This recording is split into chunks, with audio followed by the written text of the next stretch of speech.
Така, ние веќе сме некаде на половина од реализирањето и повеќе од половина на годишната програма, која што Домот за деца и млади ја подготвува во претходната година, нели, за оваа година.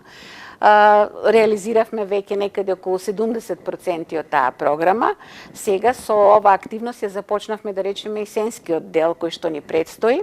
Еве веќе наредната недела следува уметничкото рецитирање, кое што ги повикувам граѓаните кои што се љубители на рецитирањето, кое што навистина е реткост на денешно време, бидејќи се уште ги имаме оние, нели,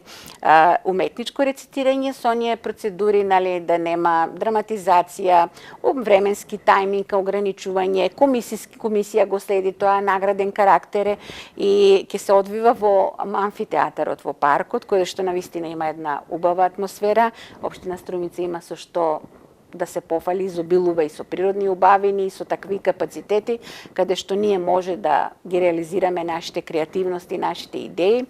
Меѓутоа, уметничкото рецитирање е нешто кое што има традиција повеќе од 37-38 години и тоа е задоволство за мене како раководител на овој Дом за деца и млади да продолжи, бидејќи моје мото е некаде каде што ќе дојдете како кадар кој што ја раководите институцијата, да задржите